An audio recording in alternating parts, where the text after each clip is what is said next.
本期我们再上升一个高度，聊一聊生财有道的这个道是什么。我不知道大家有没有感觉，当你去把一个目标极其清晰明确的把它确立在了你的每一个月要去完成的事情的时候呢，你反而是完不成的。为什么呢？因为你把自己给矮化成了一个又一个的目标，所以这个时候呢，你并没有尊重自己作为独立个体的这么一个人，你压根儿没有感受到自己的那一个存在感，压根儿没有感受到自己的这一个喜悦感，压根儿没有感受到自己在做事业的这种开心的这种感觉，而你都把它变成了我需要在这个事情上，我需要在这个生意上，我要去完成多少的 KPI。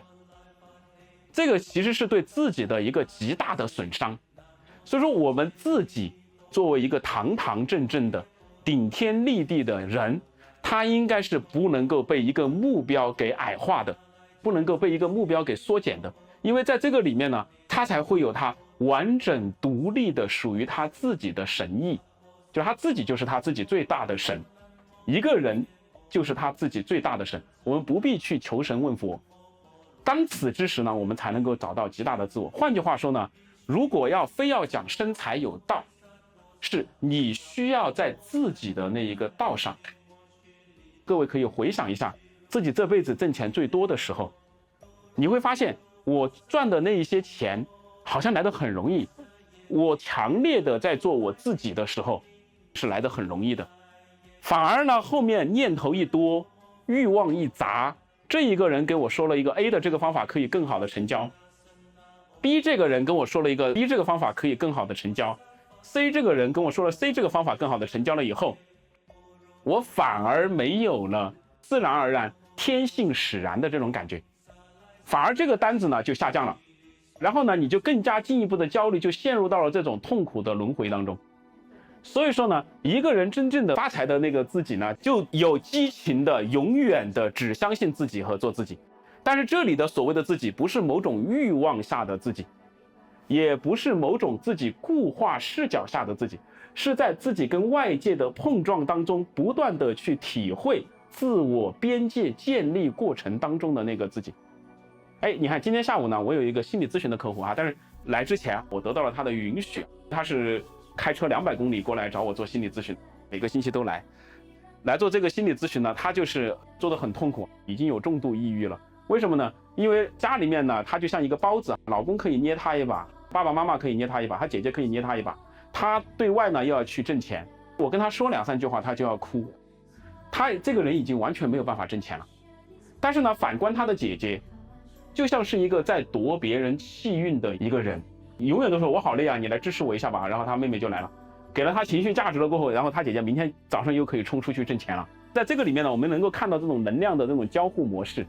其实呢，恰恰就是人在有强烈的自我边界的时候呢，才会把自己的生命当中的力量感真正意义上的给守护好和滋养好。而你真正意义上有这种力量感的时候，你不会因为他是大客户还是小客户，你就矮他一头或者是高他一头去谈事情，你也不会因为他是一个很重要的单子或者是一个不重要的单子，你以为你仅仅在所有的单子当中你都是做自己，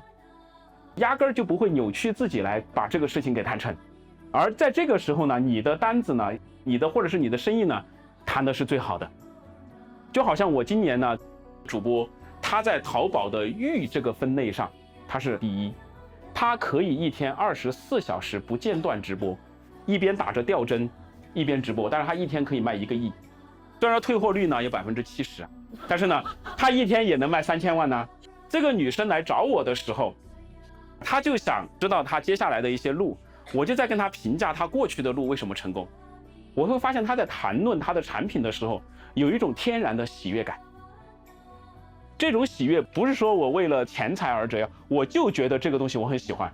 这个东西我是带给你了强烈的价值，它的这种东西是能够渲染人的。整个淘宝就只有它能够做到这个份上，它跟第2名是断崖式的分开的。我在观察他的时候，我说你做事几乎是必成，因为他对这种东西的喜爱让他能够不停地挣到钱。我觉得他做到了一个东西叫财神，他自己本人就是财神，因为他强烈的给这些玉赋予意义，你买回去你也觉得这个玉你带着越来越好，这不是一种财神的功能吗？当他做到财神的时候，他就真的就是财神了。所以说我们不必说财神是高高在上的那个石像，财神可以就是我们自己。在这个点上呢，听明白的就听明白了，这个话呢也不能过多的去延伸和组织语言了。本期分享到此，